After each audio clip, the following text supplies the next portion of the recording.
Good morning. This is Talking Devils, the leading independent Manchester United podcast. I'm your host, Wayne Barton, joined by Manchester United legend Paul Parker and Talk of the Devils social media manager Dave Murphy to talk over the last couple of weeks at United. The last time you saw this podcast, it was Dave hosting, making multiple jokes at my expense, and Paul laughing along with them.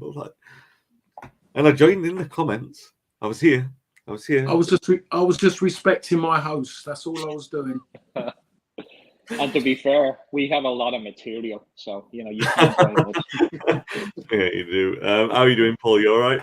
Yeah, I'm fine, thank you. Not bad at all. Good. And Devo, how are we doing? All good. I'm glad to be out of the hot seat. The pressure, the phone calls, the media requests. I'm glad all that's gone now that I'm out of the hot seat. Yeah, my phone is extremely cold this morning. Hasn't rung once. Hasn't buzzed with a single message. Actually, that's not true. I posted a thread on Twitter last night about the goal, Garnacho's goal, and it's blown up a little bit. It's kind of funny.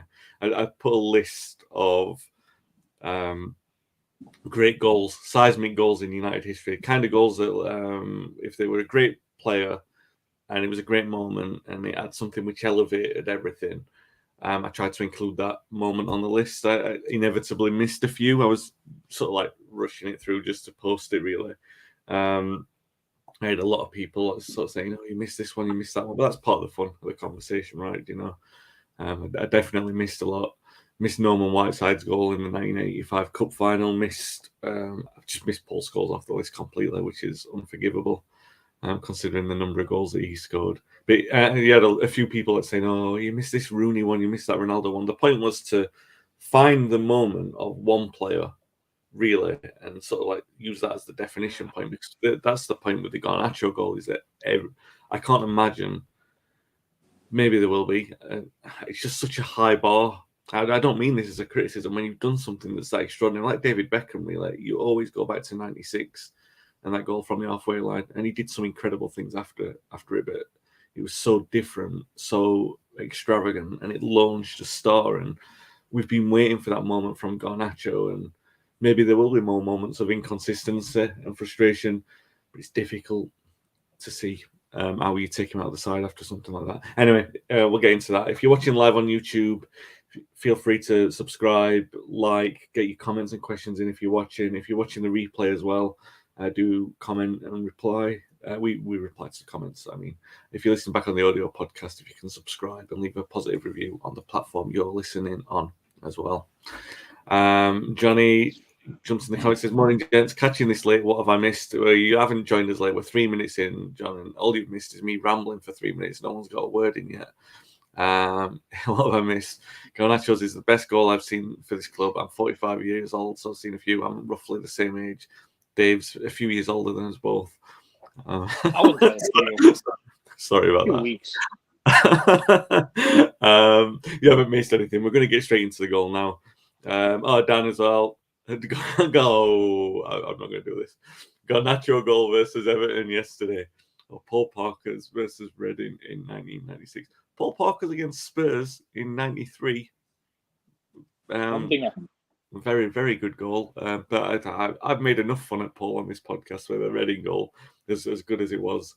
You don't see Trent Alexander-Arnold scoring goals like that, do you?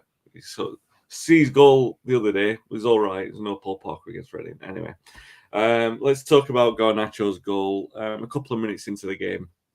In fact, the whole build was smooth and nice. It was kind of like, I'm trying to think of the goals that I saw earlier. There was I think it was one of the Villa goals, wasn't it, where Spurs just sort of like stood stationary and let Villa do it. And you might say, in some extent, that this goal was like that. I mean, you've got Lindelof's pass out to Rashford. Rashford just poses perfectly, waits the ball nicely. He had a stinker of a game, Rashford, but that moment, was fine. And Dallow's cross was perfect. And Garnacho, everything then is about him, the technique, the 2 steps back or 2 or 3 steps back to get himself into that body shape, and then the technique, the connection, everything. the bewilderment. I think he admitted afterwards that he didn't even realize it had gone in. He just went with the reaction of the crowd and everything like that, and it was just instantly there's a comparison to Wayne Rooney, because you can tell straight away the technique is exactly the same. There's no denying that, with no amount of retroactive analysis over the Rooney one, say it came off his shin and everything like that. The technique was exactly the same. Rooney's technique was magnificent, but it's the connection, really. It's the pureness of the connection, the purity of it, and how it flies into the top corner, which really sets this one apart as a truly, truly great goal in Manchester United history. And Paul, I think that's the place I'm going to start off with, really. It's we'll talk about the game, obviously, but you've got to talk about that moment in isolation, because it's just an incredible goal. Yeah, only certain players can do that, and only certain players would take that on, to be perfectly honest. On there, Dalot's cross was just, it was just a delivery in the box. Did Dalot set that up for him to attack it like that? No, he didn't. He just put a ball into an area. But now that ball into the area has become like an iconic ball for an iconic goal. And that's the way those kind of things work. And so when you relate that goal with Rooney, you're still talking about two completely different players at that time in their lives, to be honest, because Rooney then was the best kid around. It was simple as that. Why Garnacho is still trying to find his feet, still trying to find a regular place in the side. Does that give him a longer stint? Yes, it does. It gives him that little bit more time. And as you just mentioned, other really than the goal, there wasn't a lot in his game, really. There was still those questions still to be asked. Is he a starter or is he an impact player about him? But that goal has made a difference. In certain ways, David Beckham, when he scored his one, the Wimbledon one, David hadn't really made his mark, but that goal certainly gave him a lot to go on, didn't it, from that moment on? So maybe this could be his moment, but it's up to him to see if he takes it on. It's down to him how he goes from here. But the one thing I will say is that he's got to find his own celebration. Yeah. He was doing the Rooney, Ronaldo one, wasn't it? We've got a couple of comments in here. Nicholas says, "Morning, guys. Please take some responsibility. No, the media outlet seems to be doing it. Drop a honourable mention to the king of bicycle kicks, Dimitar Berbatov. The goal against Liverpool, obviously. It's like David Beckham's goal in the '99 semi-final, isn't it? Like, no one ever talks about that one because Giggs scored that goal, and no one ever talks about the Berbatov one because of what Rooney did later in the season. But yeah, you're quite right. That in that hat trick and in off the bar against Liverpool at Stretford End, it's just such an amazing goal. We've got a question for you straight away, Paul, on this. Another king of the bicycle kicks who used to play with Mark Hughes, a favourite of this podcast. How many times do we eulogise about Mark Hughes on this pod? I talk about Paddy Barclay had a great line about Mark Hughes in the 80s. He said he was the most evocative player United had produced through the academy since George Best. And what he meant by that was like there's something fated around him. Like he was there for the big moments. He always had like a saying, destiny, Rotterdam, Oldham in the semi-final. But then, as was rightly pointed out to me on Twitter, he scored one for Wales against Spain. It was kind of similar. And in a way, I mean, he's fashioned that goal himself because he throws himself up to that bicycle kick. This question, Elves Parsley asks you, Paul, did Sparky used to practice those overhead kicks in training? Not really. I mean, Sparky was one. It's like when we used to have five-a-side games. If there was five-a-sides or anything where your teams, you wouldn't want Sparky or you wouldn't want a Chocky in your team because Chocky will just do what he wanted to do. Chocky would just like pick and choose, and you have Sparky would go around like a man possessed and just give him the ball, and he would just try all the tricks in the world. You just wouldn't want him around, and you'll toss a ball would be tossed into the box somewhere, and Sparky would just try the most audacious things, just randomly, just try different things. Was there training sessions set up for Sparky to do what he'd done? No, Sparky was all natural ability, incredible in what he could do. And the reason why he comes up so much, Wayne, is because of maybe the way we look at it. And if Manchester United had half a dozen Mark Hugheses in the side, Manchester United wouldn't be where they are now. Because the one thing they would do, that teams that may have beaten them or nicked something, they'll be having a few bruises on them. They'll know they've had to work hard. But no, Sparky he comes up because of what he was. Really, he was just a player. I've never come across anybody playing against him was horrible. Playing against him, because you knew if he was if he was making his game bad, he would make yours bad as well. He wouldn't make it easy, and that was against him. With him, it was good to watch what other people were getting the whacks and that around him. So when you talk about him and what I was lucky enough I never come across him at youth football, but people talk about him at youth football and they say he was him and Norman, when they played together in that youth side, they was incredible together. And Clayton Blackmore says so many things. He talks about it because the best supporter of Sparky, his biggest idol, is Clayton Blackmore. Yeah, without shadow. Yeah, you're right. And we got a comment in there from Johnny who said he was Johnny's original and first favourite United player. So much passion, fight, and of course the amazing goals. Did he ever score a boring one? I was trying to think about this because it was asked to me on Twitter as well yesterday, and I was thinking, even his tap-ins would be thumped into the net, wouldn't they? He had a way of doing it. It was his emotion after Wayne as well when he scored a goal. Remember the goal against Wimbledon? Yeah. The volley, wasn't it? It was a volley, I think he's hit, and he's just it was instinctive, and it was just, and again, everything was Sparky was done. It was textbook. Everything he struck, and you think to yourself, yeah, that's how you kick a ball, that's how you strike a ball. But you go, hold on a minute, that's not actually in the book, that style. But Sparky made things look so good, as what you was just alluding to. You talked about his tap-ins. His tap-ins just did look good because of the way he done it, the style he done it, the finesse he done it. Sparky never done anything scruffy, really. The only scruffy things he done, I suppose, was maybe the grapples he got in with centre halves. Yeah, the goal against Sheffield Wednesday as well. I remember that was, the Sheffield Wednesday game is that the Manchester United team that Paul played in is genuine apex, 5-0.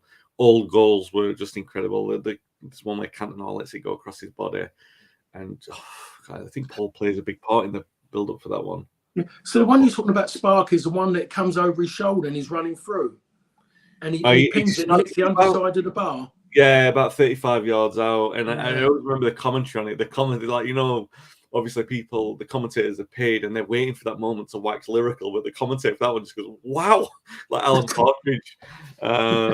He just flack, that was a goal.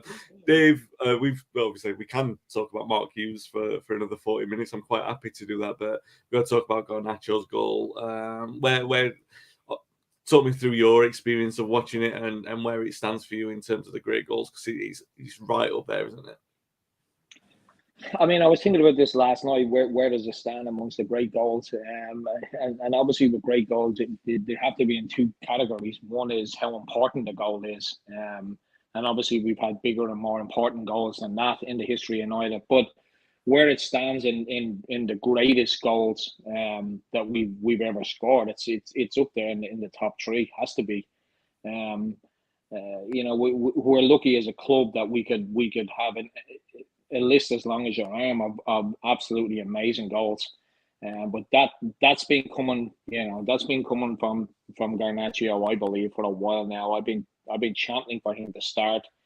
I think he deserves more starts. I think that's the only way we're going to get the best out of him. And I think you hit the nail on the head last night on Twitter when you said there's moments in a player's career that kind of kickstarts it, turbocharges it, and we've seen that down the years with a lot of our players.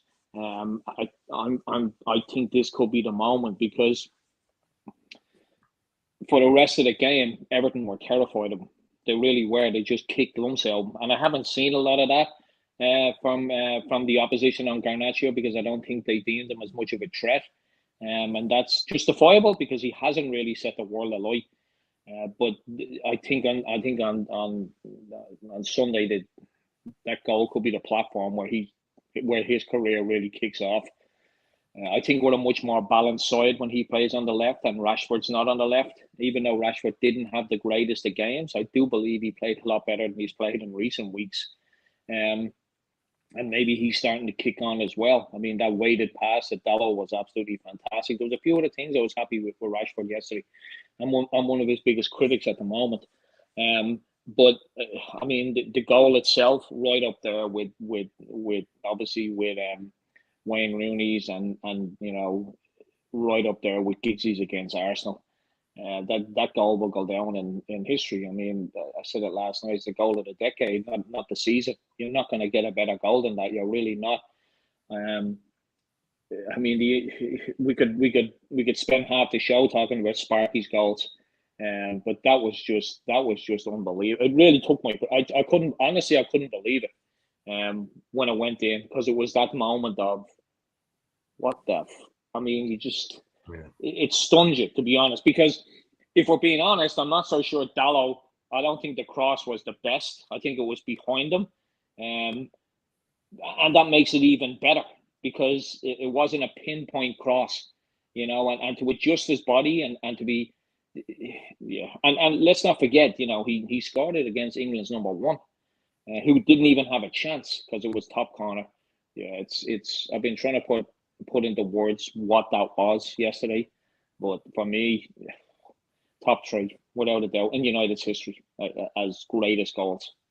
It's just it's also made a lot better by the fact that you win. If you don't win the game of football, then you're thinking about it very differently. Like, oh, great goal, but you're grumbling afterwards because to be fair, for most of that first half, it looked like we might be grumbling this morning, but we're not, because early on in the second half, having not played particularly well after scoring the goal, United get a goal. It's a disputed penalty.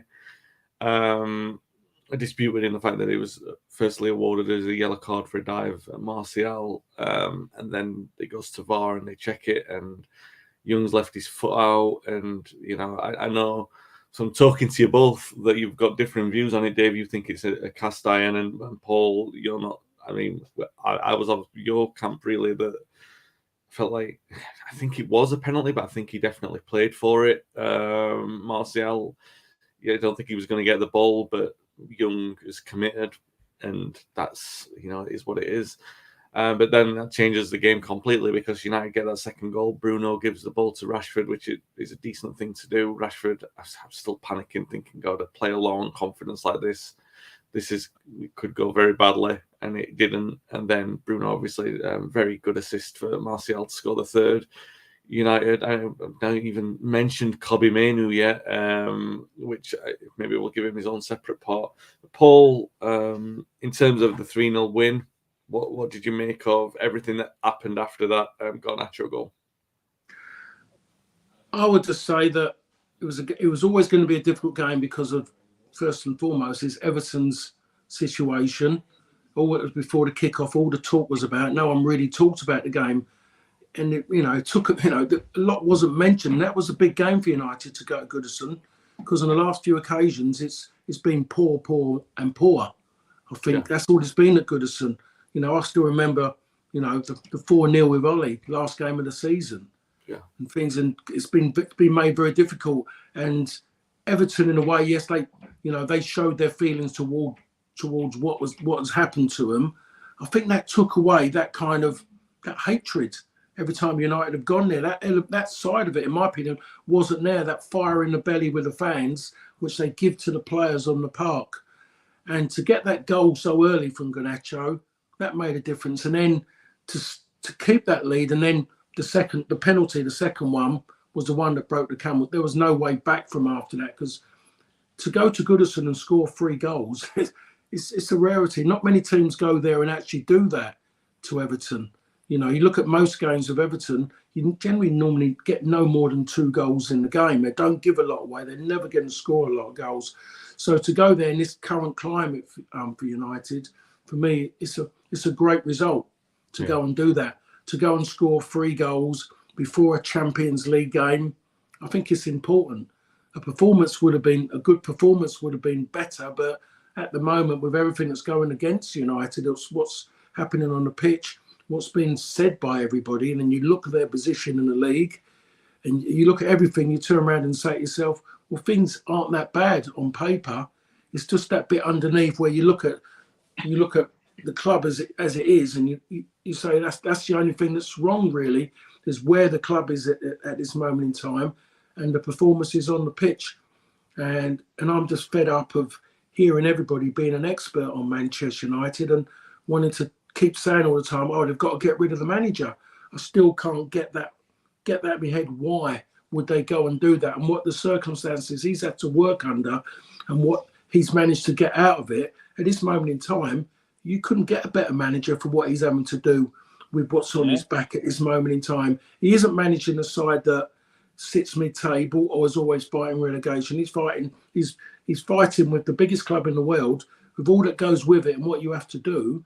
And at this moment in time, the club are in contention, points-wise, to maybe still win a league, even though we know in us they're not good enough to go and do it. They're still in contention to win a league, and they're 100% in with a chance of getting into the Champions League again. So there isn't a real problem that side. I just think the people who are invested in it are really the ones that are not really being talked to or being allowed to speak. It's other people speaking on behalf of Manchester United, and it's doom and gloom, problems with players all the time. And when all those, they shouldn't be out there because the club are in such a good position league-wise. Yeah. No, I mean, you're quite right. I think I was looking at this, and I think it's 3 goals is the biggest margin that United have had at Goodison. There's a couple of times they've scored 4, but I think they were 4-1 and 4-2. So a 3-goal win at Goodison is as good as United have ever managed there. And maybe Everton were, I mean, you could see them confidence hit after that second goal. It was kind of like, oh God, the Eds went down and United capitalised by scoring a third, and that just really did sort of put the gloss on the thing for United. A couple of comments in before I come to you, Dave. Nicholas says, is VAR allowed to hand out second yellows? In my opinion, Young should have had it, but not sure the rules allow it. I'm not entirely sure, and I think that there's that grey area if there's bookings on penalties, but if it's the denial of a goal scoring opportunity, but it gets pulled back because the goal scoring opportunity is still there and he scores the goal. I'm not entirely sure on that.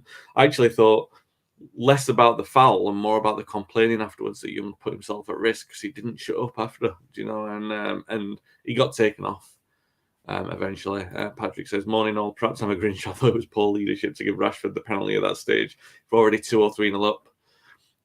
Fine, if we're being ruthless, Bruno should have taken it if he's a designated penalty taker. It's a big risk in my view. Yeah, I mean, it's just, I think Bruno, the things that we expect from a traditional captain, we don't really get from Bruno. Maybe it's an interesting psychological thing to see how this is how captains behave from different countries. United don't generally always had a British usually had a British captain. I know. Wayne, it wouldn't surprise me if that had already been talked about, to be fair. I don't think Bruno would have straight away that happened. That happened too quickly to just for him to go, oh, you can take it, and we got to look at Bruno. There was no discussion. There was no discussion. Nothing. That was pre-planned, in my opinion, just because everything we've seen about Bruno, we know the way how reactive he is. Yeah, I would say that was pre-planned. That if there's a penalty, he's mostly asked already, can I have that? Because I need a goal. Yeah, that's it. My opinion.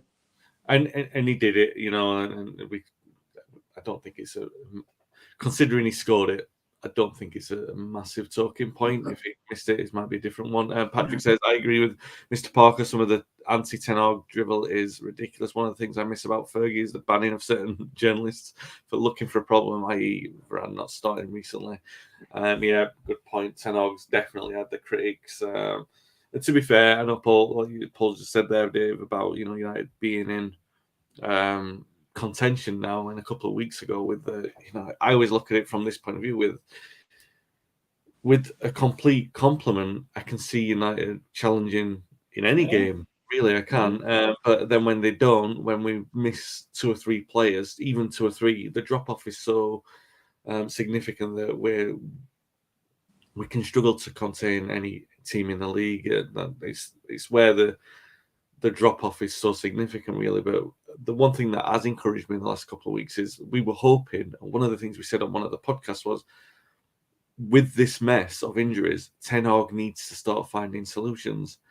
And I mean, he kind of is, at least. Like Maguire stepped up a little bit. Lindelof was fine yesterday. I don't think there was a problem. Dalot was a lot better yesterday than what he has been before the international break. McTominay, you generally only mention him when he's played poorly because it's so obvious that he played poorly, but he did a decent, quiet job yesterday. I didn't think Rashford played as well as you thought he did, but he scored and was pivotal in one of the goals. So all the things that could have gone wrong didn't go wrong for United, and I guess that lends to the idea of a couple of players coming back. Like Shaw provides more balance on the left, and that's a big difference to everyone's game. And Mainu, who we still haven't talked about, but we will. All these things. And by the way, giving Mainu his debut at Goodison, a ground where we've crumbled many times. Big call by Ten Hag, bigger performance by Mainu for that. But yeah, Dave, goal aside, what do you reckon about what do you reckon about the performance yesterday? I mean, it was Everton getting the 10 points deduction wasn't a benefit to Manchester United at all. If anything, it was going to make the game even harder. I was concerned going into that game because Everton away is always difficult. And then the 10-point deduction worked in our favour because, I mean, Paul hit the nail on the head there when he said that the crowd were very subdued against Manchester United and more focused on letting the Premier League know. And I think that had a massive, massive part to play in that game yesterday because, Fergie has even said in the past, there was times where he wouldn't even play Rooney because it was so hostile at Goodison.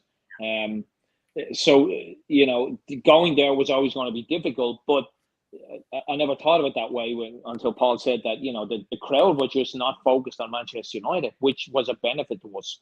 We obviously started with a fantastic goal.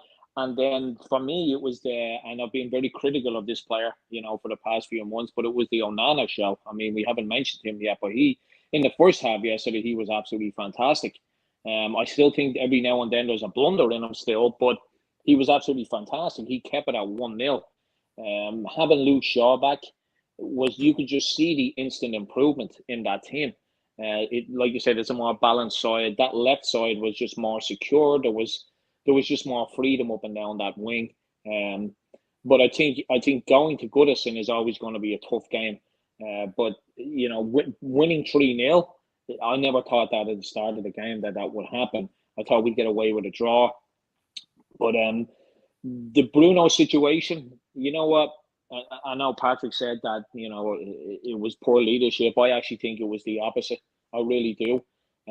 I think it's great leadership that a captain can see a player that's struggling. And I do believe that it was pre-planned. I obviously think that, Bruno thought, well, hopefully we'll be 2 or 3 goals up when this happens, and it's not going to be 0-0 in the last minute and having to give Rashford a penalty. Because when he gave him the ball, I'm not sure what you're seeing, but the camera panned to Fletcher and Ten Hag in the crowd, and you could actually see both of them basically saying, what the hell is he doing? I mean, what's going on here? So I think it was fantastic leadership from a captain. It's a 50-50 chance, isn't it? And that's what Bruno is all about, taking chances, constantly taking chances. And yesterday it worked for the better. It was an absolutely fantastic penalty, though. I mean, top corner. Brilliant it was. Confidence must be down on the ground at this page for Rashford to step up 1-0 because you miss a penalty and it just gives you the team a G up then and the opportunity then and they get one up on you because they'll start kicking on from that. But I thought it was I know everyone has their opinion about it, but for me I thought it was an absolutely fantastic decision by Fernandes. Now we're sitting here the day after and we've scored. Would I have had a different opinion if we'd missed it? I mean, probably not, because I think he made the right decision. What else can you do to try and get a goal scorer to score? Give him the best opportunity, and the best opportunity is a penalty, right? So, for me, I think it was great leadership. I think in the end we were worth the 3-0. I seen a few commentators saying that didn't reflect the scoreline. It really did, because Everton had some chances in the first half, and Onana was pretty good in the first half. But I think in the second half we were a much better team. We were much more organised, and there was a nice flow to it. And we got the biggest game of our season coming up midweek. And as Mr. Parker has said many times before, Fergie's big thing was a big performance before the big game. And I think we got that yesterday. We got that big performance, and I'm fairly confident going into midweek against Galatasaray. I really am. Let's talk about Kobe Mainoo. Just absolutely magnificent performance, especially for a debut. I was trying to rack my brains if I've seen a better midfield display for United this season. I don't think I have. I don't think I've seen one all year, really. Casemiro's an obvious choice of. He was brilliant in the Carling Cup game. Carling Cup, oh my God. Carabao thingy, my Bob, against Palace. Casemiro was, but that was a very weak Palace side, and the conditions for that compared to what we saw yesterday for Mainoo. Paul, you and I have talked multiple times, firstly about Mainoo, but obviously about the other players as well, like Garnacho and other players like Dangor and Hannibal, and to their temperament. I mean, Hannibal's a good example of someone that Ten Hag appears to have used quite well in that, he's obviously made an impact, but he doesn't seem quite ready, and we're still sort of, the jury's out on whether he's got the temperament to basically play like what Mainoo did yesterday, which was to anchor that midfield responsibly, use the ball responsibly, use it wisely, always be in position, always keep the ball moving, always be progressive with it, always be responsible with what you're doing. And I guess the point is with a young player, it's not because United have got hordes of talented young players. It's about temperament on an occasion. That's what you see that's what made the class of '92 so different. It's what's made, United as a club so uniquely different. Is the temperament of the younger players, like a Fletcher and an O'Shea, to just come into a level seamlessly and play like they've been there forever. It looked like Mainoo's 30th game, that there'd been some training for him to do that kind of role. Like he'd had a run of 6 or 7 games to prepare him to play for a hotbed atmosphere at Goodison and to take the sting out of it, because he did that in a way that I don't think any of our other midfielders are capable of doing at this moment in time. That's how impressive it was. Obviously he made an impact defensively, clearing one off the line as well. I joked on Twitter that, which one of the Mainoo twins are we going to give the man of the match to, because he was everywhere. How impressed were you with him, especially for his debut, but in general, how impressed were you by seeing him play in a game like that and play the way they did? Well, I think he's been doing that. Oh, sorry, is that? No, I'll go for Paul first. He's the pro. Yeah, I'll keep it short and sharp. I just think they've been talking about him for ages. Everyone's always mentioned him when things haven't been right, especially in midfield, because midfield has always been a big talking point over quite a few seasons now. And it seems like the midfielders needed something like that. And Casemiro always, looked like that he was going to be that one, even though everyone knew that it was only going to be for a certain amount of time. And it was about to, it lent a bit of time then to find someone else. And his name, maybe, was always the one that's come up. And he's delivered when asked for. You said about, you talked then, I'm sure you was the same way about, it seemed like he'd been trained for that moment to go to Goodison, a difficult place and that. And it's not bad. You're born to be able to do that way, to be calm. Sometimes some players are too calm and all you want to G them up sometimes, but it's their nature. They play where they're not phased. And that's what like Robbo was like, really. He was never phased. He got wound up. He got very aggressive, especially if someone had hurt one of his teammates or done something. He felt it was within his job to go and make sure that person doesn't go and do it again, and you can't find those kind of people. They just come around. Yeah. But it's about being able to switch it on and switch it off. And he could be that player who goes and does that, to go and do that. And like you say, for that clearance off the line, you think to yourself, well, yeah. You think about a Brian Robson done that. A Roy Keane would do things like that. A Paul Ince would definitely do things like that. Where we're looking at now, midfield players that take them and virtually typecasting them in positions. It's just nice to see somebody who's kind of is an all-rounder, to be perfectly honest. That's what the thing I liked about it. To come in and step in at Goodison, given how United have been there over the years and what it's been like for them. And we've seen more experienced players lose their heads, get frustrated, lose, their inhibitions. Everything's just dissolved. He's gone and done really well. But the most important thing now is, in my opinion, is his next game, and he's got to be given that next game. Has to be given, because he knows he's played well. He'd feel it. He would have felt himself that he's played well, other than being told and seen it online everywhere. So I think now he needs that. He needs that game. Is it right to play him midweek out there where you're talking 5 times bigger than what it was at Goodison of last season, not this season?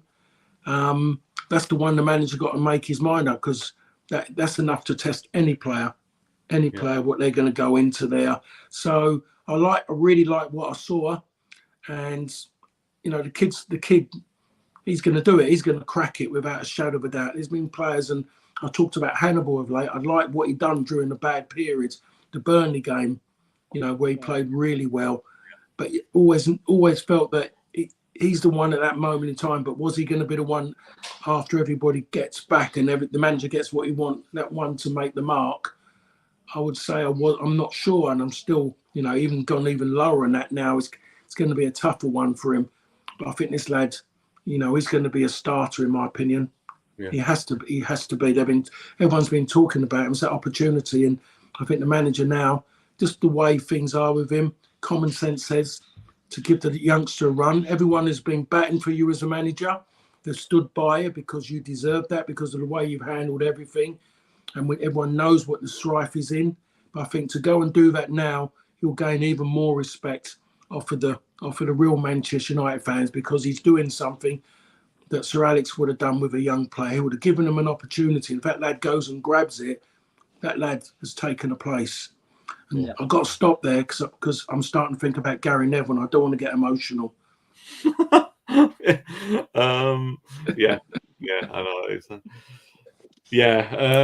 Dave Manu, I mean, it's so accomplished as a debut. I think that one of the things that he's lost, and we haven't really talked about it because United did win fairly comfortably. You've touched on it a couple of times about the good spell that Everton had in the first half.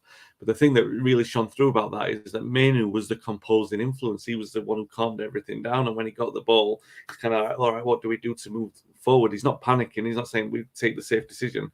You were seeing with some of the defenders, like you do see it from time to time, like Lindelof and even Shaw was guilty of it. They'll just hoof the ball directionlessly. If they're in a bit of a panic, they'll just get it out and sort of reorganize. Manu wasn't like that. He's like, and you and I have grown up with players like Paul and Dennis Irwin, who, defenders who don't get flustered in those kind of scenarios, spoiled.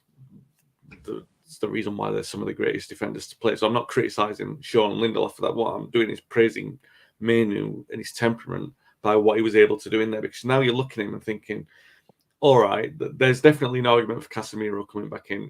I know some people saying that he's on the scrap heap, but he's too established to not give him another run of games. Obviously, he's going to be given that run of games. Manu seems like the perfect player to play alongside him because he can do some of the things that Casemiro does, maybe not to the extreme world-class level, but all the parts are there, really, and everything that he does in a way, and he's probably, well, there's no probably about it, it's definitely, he's more mobile than Casemiro currently is. So he's almost like a perfect foil for him. So Mount, Ericsson, probably some other players that I'm thinking of will probably just have to sit and wait and let this guy have a chance, because I mean, you want to get carried away with the goal that Garnacho scored, but you also want to get carried away with what Manu did, because we knew that he was in him. We knew that he had the talent, but to actually see it go out there, like to play and dominate a game like that and really get United through that period where they needed to get to that second goal, that was all down to Manu's calming influence, really, and his ability to progress the play and calm it down, his responsible use of the ball and everything like that. What did you make of him, and what do you reckon to Paul? I mean, I'm in complete agreement that I would say, maybe not every single game, Galatasaray, maybe take him out of that one, but he'll be playing games in that first team picture for the rest of the season. He's got to be in that starting picture now. Yeah, I mean, I think it'd be a hard argument to say that the greatest debut I've seen. I think most United fans have probably seen is Wayne Rooney's debut. But that debut yesterday was right up there. It really was, in terms of going from, Rooney came from a Premier League team to a Premier League team. He was already being tipped for the top, obviously after that goal against Arsenal. But I've seen Manu enough times in the reserves and the youth teams to know that this guy is going to be something special. And the reason I say that is that when I seen him in preseason as well, and we know preseason can not really tell you a lot, but I thought he was very, very impressive in preseason before he got injured. But the point I'm going to try and make is that, hopefully it comes across, is that when I watched him in the reserves team, the calmness of him is just unbelievable. He just calms everything down. He doesn't get phased. He's good in the tackle. His awareness of where people are around him is just phenomenal. Everything on the half turn. But to take that type of performance and then take that step up to the Premier League away to Everton and still play as if he's playing in the reserves, if that makes sense. Because to him it didn't, and I don't know where to him it didn't look like it was a step up, if that made sense. It just looked like he was there. He was born to be there, and he's been there for a long time. And that was the biggest thing for me. And I was gutted when he was taken off after 70 minutes. Absolutely gutted. I'm like, no. This is what I paid my Sky Sports subscription for. Put him back on. Get him back on. Now I get it. 70 minutes into your debut, Everton game looked like it was won. I understand that, but I was disappointed. And lately I haven't been disappointed when we've taken players off. I'm like, Jesus, that's 20 minutes too late. But he was absolutely phenomenal yesterday. And I think, it would be an injustice to him to not play him against Galatasaray. I mean, later on we're going to talk about, Paul's experience at Galatasaray, where there was a little bit of a tiff or a little argument that went on that day. Obviously that stadium is an absolute nightmare. Every time you see them in European games, it must be frightening for players. Players can buckle under. I just don't think that this kid would buckle under. I really don't. And maybe it was in Ten Hag's mind that, Everton away is a very, very hostile atmosphere. This is the preparation for Galatasaray away. If I'm being honest, if he's going to take him out of one of the games, I would do it against Newcastle. I really would. This game on midweek is our biggest game of the season. It's a game we have to win. Some of the more established players in the team won't give us any more than what Manu could possibly give us. They'll give us less. I mean, even if he does kind of like freeze a little bit on the night, I still think that he's going to be better than anyone else that we put in there. Because his calmness yesterday in the ball, his crunching into tackles, and then obviously that clearance off the line. I think I got yesterday what I expected to get from him, because I have such high praise for him. I really do. I was gutted when he got injured against Real Madrid. I really was. I was hoping that, okay, I hope this isn't the end, because some players have an opportunity, they have a window, but obviously Ten Hag sees a lot more of them than we do in training. And it was an absolutely phenomenal debut. If it's at home against, and no disrespect, at home against, I don't know, Bournemouth, you're kind of going, well, it was a good performance, but it was away to Everton. And as Paul rightly said, it's not often we go there and win a game, let alone be so good to win that game. I know there was moments when Everton played well, but for me, right up there with Rooney's. Rooney still is my debut ever. 3 goals, Champions League. That for me, I don't think would ever be beaten. But Manu was close there. We got a lot of close this weekend. And ironically, both of them are in relation to Wayne Rooney. The goal and then the debut. 2 different players. We focus back to the same player, Wayne Rooney. But for me, I think his debut was absolutely phenomenal. It was just, like I said, it was his calmness on the ball. It was just like everything just seemed to slow down when he got the ball. And he was absolutely, I'd say the Everton fans and the Everton players are more than happy to see him go off after 70 minutes. Yeah, I absolutely agree with you. The third part in the Wayne Rooney connection was the fact that it was at Everton. But I'll let you off not being a stato as much as a nerd as much as I am with that. But yeah, I mean, it was just just the thing that you both really commented on, which is the thing about every great player is that the game moves to their pace, and for a player like to do that on his debut is just mental. Really, it really is. And so looking forward to seeing more of him. Paul, you stopped talking earlier because of the power of nostalgia. But we are going to take you back to Galatasaray in 1993. United go there this week needing to win to stay in the Champions League. It looks very remote chance of doing that. You had to win to stay in the European Cup, and that didn't happen because of Galatasaray players rolling around from the first minute and wasting time, but also because of the incredible atmosphere, the fans being in the stadium 6 hours before kickoff. One of the most notorious trips in away games in United history, let alone European history. Say Galatasaray, everyone thinks we played there in 94. No, it was like say 94, 95. We played there as well, but it's still not quite 1993. And that old stadium's been knocked down, and they've got a new stadium now. But the atmosphere is still pretty mad in there. It might not be quite as crackers, but it's going to be quite intimidating. I guess in a two-part summary, your memories of that one and how you think United will fare on Wednesday.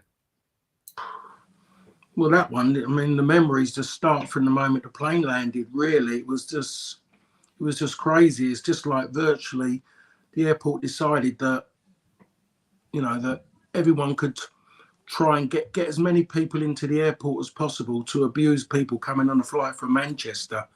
And can they bring placards and bed sheets with threatening words on it? Sing songs to threaten teams, but smile as you're doing it. It was an incredible occasion, and the boss kind of teed us all up for it, and we got what we got, maybe a lot more than what we was expecting, but we arrived and it was quite ferocious. I mean, went to this lovely hotel just on the river. Can't remember the name of it, but it's the one that splits Europe and Asia. And we stayed. Everything was wonderful. The staff were lovely to us. The day of the game, it seemed like somebody took away their happy pills and they decided to be aggressive and nasty. The people who were in the little foyer areas who were shining shoes and that, if any of us had decided to have our shoes shined, they would have put acid mostly on the rags, dragged that across your toes, saying, we're shining your boots, but they weren't. They were taking your toes off with acids. It got very nasty. And the moment we arrived, and as you mentioned, the singing and all that before, and we went on the pitch before just to have a look at the stadium, and we went up, and all of a sudden you could just see people in there already. And when I say people, 80% of the clubs in this country would want a crowd like that just to watch a game, not just to be in there that many hours before the game singing songs. And we went, and it was quadraphonic. It was just from there, and then it went to there, and it was something that I keep doing that to people. And I think people think I'm talking rubbish, but it was just an incredible atmosphere before we even started. And once we got out on that pitch, as you said, you breathed and a player fell down in front of you. The ref stopped the game, and then he got up, got to his feet, and then you went somewhere else and you breathed again, and another player. The game never got going. It's like watching games today, by the way. Virtually, there must have been that any player breathes on you, you are allowed to go down. And it was. I mean, if you're talking 90 minutes of football, a game's 90 minutes, there would have been less than 45 minutes of the ball in play. They just played the game out, and they was happy just to stop us going through. And it's still classed as their they still class it as their greatest night, greatest night. But now that might have changed a bit because they've come to Old Trafford and won. Then the opportunity now to do a double over United to be something, it's incredible. I mean, I went across there and I've done some filming there. When the draw was made, they made a draw, and I was asked to go and do some filming. I was trying to think when I done it, about January, February of this year, for a programme on BT Sport about it. And we went around. We went to where the hotel we stayed in, and it was quite just to chat. And I was chatting then to the player who was the captain as well. It was me and him doing it together, And what he was just telling me, everything was geared about that game. It was about to stop this, to stop that. And we have to remember they had some talented players. Guy was one of them, a young Guy who was a horrible brat, horrible. Everything about him was spoilt, horrible, arrogant, but he was a great player. And you need that to be a great player, especially the arrogant side, because you have to believe in yourself. There's a margin in arrogance that you need to be a great player. And Guy proved that evening, and he proved it how good a player he was when he come here and played for Blackburn Rovers and talented. But it was a horrible night of a non-football night, and we go out of the Champions League, and it was a horrible feeling after that. What went on with Eric, and then the police virtually just left us on our own, going down to the changing rooms. We was going down concrete steps, and the police are trying to hit us, trying to get out the ground, grabbed all our gear, didn't even bother showers, just get straight to the airport. Left us on the runway on the coach, everyone laughing at us in the airport. It was their night, and they ruined it. They absolutely were going to ruin it for Manchester United. Done it on the field. They were going to do it as we're leaving the country. And it's been going on for years. I've got an old school friend who lives out there. Lives in a place called Bodrum, I think it's called. And they, they go and watch. They're Galatasaray fans. But they go and they become Galatasaray. They love the atmosphere, and they become, they call them Gala. That's what they say, and absolutely love going there because the atmosphere. But they're going mad because everything about beating Manchester United at Old Trafford was the biggest news for years and years. To go and do it again, those players are going to have to go through that again. So the manager is going to have to rethink about what he does again, to make sure he's got the right players who can handle that, because you do need cool heads. We didn't have that night. Eric lost his way when he went out there, and that was down to Eric. Eric hated losing. He couldn't stand losing. We all hate to lose, but no one more than Eric. He had that little bit more, that edge about. He just hated it. Because he couldn't do what he wanted to do because the ref wasn't helping us. The ref was part and parcel of what was going on. Yeah. It was terrible. Some of the decisions that was coming out of his head and transferring to a whistle. So I'm hoping that United can go and score that first goal. So important, that first goal, that they go there, as it was important to score the first goal against Everton, to ask a question, to get it going. But if they allow Galatasaray to score that first goal, then it makes it even more difficult because the atmosphere will go up again. We've got to remember we're talking about Galatasaray, and they'll go for 90 minutes. It's not like being at the Etihad, like there where there's no great feeling that you're at somewhere big with something difficult to beat. Like you go to Etihad, you have to beat the team. You go to Galatasaray, you have to beat the team, and you have to take on the fans as well. And the only way to take on the fans is to go and beat the team. Yeah, and that's the difference. There was. I remember that game so well, and I remember the referee blew up like right on time, right on 90. And there was at least like 4 or 5 minutes, and we're talking at people will. Now they put up the boards and they put up the electronic boards. There was a time when they put up just a number, didn't they? For about 2 or 3 years, and there was an electronic board that they could just change the number on. And now it's like 4, 5, 6, 7, 8, 9, 10. Then you wouldn't get more than 3 or 4, and it'd just be sort of like played until the referee blew. And like 4 minutes would be an extreme amount of time. They'd usually be like between 2 and 3. In fact, usually between 1 and 2, and then 3 for like lengthy stoppages and 4. And everyone's expecting like 4 or 5 in this game. It gives you the extent of like everyone, like that's how much people were expecting to be added because of how much time would be wasted. And the referee blew on right on 90. Probably just wanting to get out of there, and that's what I think. That's one of the things that wound Cantona up so much. And he called the referee a cheat afterwards, and he was in there. It's caused so much trouble. But this guy, the referee, was actually done for match fixing like a couple of years later. It's a great story. You can go and check it up. And it's not so great that United were eliminated, but Dave, I mean, it's not just Galatasaray United. It's not worth checking to reel through them. But United have had some stinkers in Turkey. You know, I remember getting battered by Fenerbahce after, not in '96 when we won and they won at Old Trafford, but they were the first team to ever win a European game at Old Trafford, away game anyway. Elvir Bolic scoring a goal that deflected off David May's thigh and into the net. What a load of Bolic, the newspapers said the day after, and it was really. But United, in the return from the Wayne Rooney game, they got battered out in Fenerbahce. I think it was a dead rubber, but I think we've had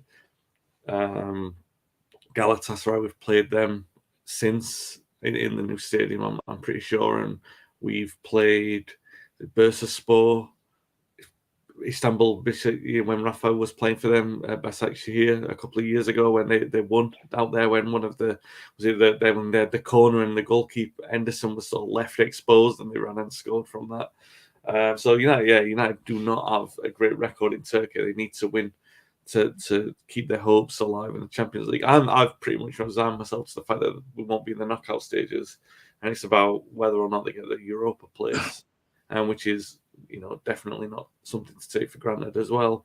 What are you expecting this week? I don't think I'm expecting anything at the level of 93. I think that's just out on its own. In regard to a spectacle of how fans and hatred can spill down onto the pitch. Still to this day, which is 93, 30 years later, I think we can all recall pretty much the whole game, and the complete robbery that took place.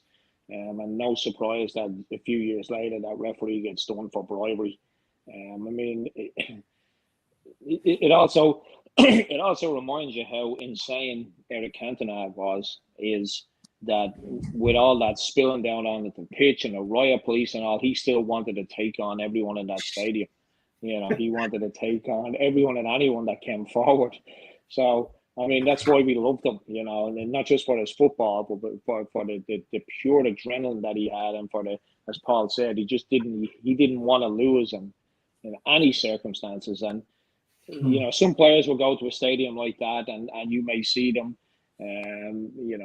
let's say, for instance, like a Vinnie Jones that just went around kicking people all day long in the Premier League. You stick him out in Galatasaray, he'll wilt or he will, but Eric was just insane that night. So again, one of the reasons why I love him and still love him. But I'm confident about this week. I really am. I do believe, especially after that performance or that win against Everton, I think we will go there and win. The dilemma here is that, are we good enough to win the Champions League if we get to the knockout stages? I've seen worse teams win it, but there's some really good teams in the Champions League this year. I know you got to be in it to win it. I don't believe we will win the Champions League. But then again, the look of the draw could help you. Anything can happen in a cup competition. We all know that. Like I said, worst teams have won it. Is our best chance of a European trophy dropping down into the Europa League? I don't know. It's more games, isn't it? We're out of the Carabao Cup.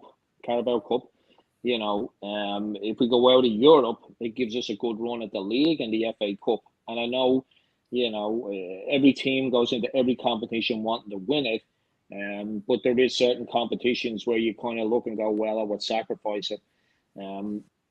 So I'm kind of wandering on here, like in a Wayne Barton way. But I do believe that, I do believe we'll win it. I'll cut it down to 3 minutes though.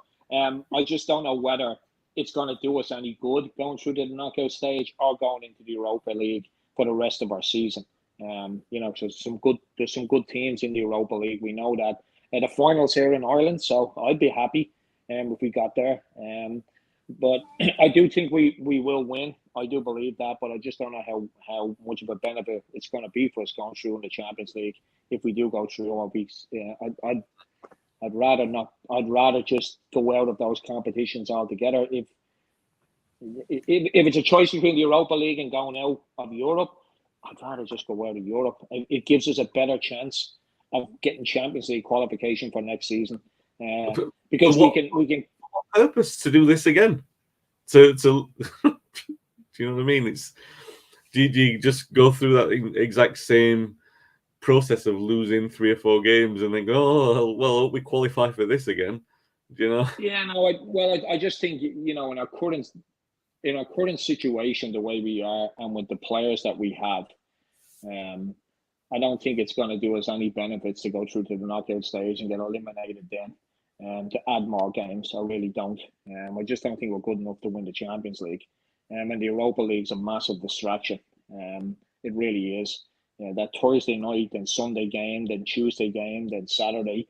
It's just we spoke earlier on where you said that, you know, we lose 2 or 3 players and we're a completely different team. We're a mid-table team. We don't have the squad to challenge on all 4 fronts. We really don't, regardless of whether being away for the Champions League. So for me, I think for our league position, I think it would be more of a benefit to go out of Europe, even though that's defeatist. I still think we'll beat Galatasaray, but I just don't think in the long run it's going to do us any good.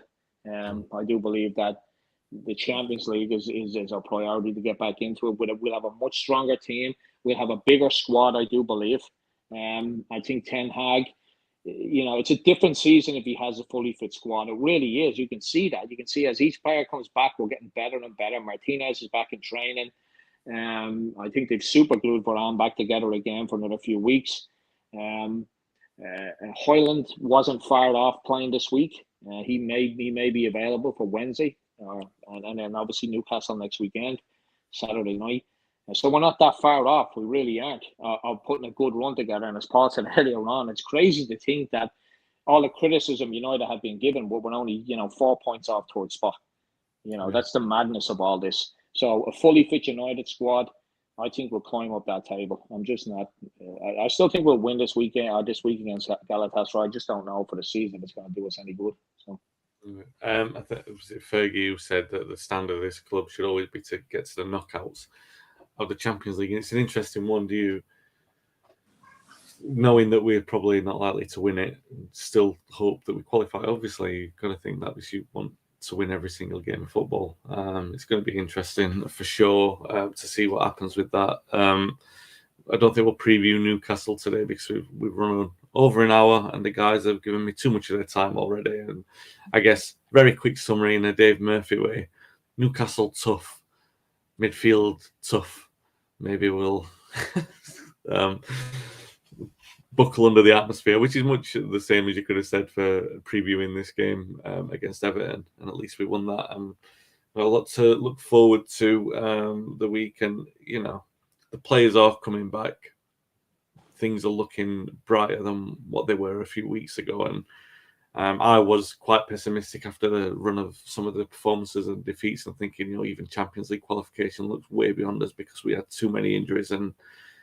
But then those few players come back, and it does make such a profound difference. And you know, if Menu steps up and if Garnacho is ready, then these are 2 players who can add electric into a team. And I mean, we've seen it before. That electric can carry a team a very, very long way.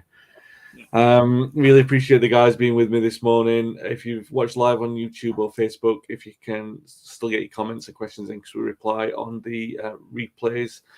And if you're listening back on the audio podcast, if you can like, subscribe, and leave a platform on leave a review on the platform you're listening on. This is my problem. If I can read my notes and all the words come out all jumbled, like I'm trying to rush through an outro. If you leave a review on the platform you're listening on, and don't mention my mixed words, like don't mention Dave's long rambles, don't mention my long rambles, just mention good things in the review. It would help us out a lot, and we'd appreciate it. I would appreciate it anyway. Until next week, guys, we'll be back. So stay safe, stay well, and thanks for listening and watching.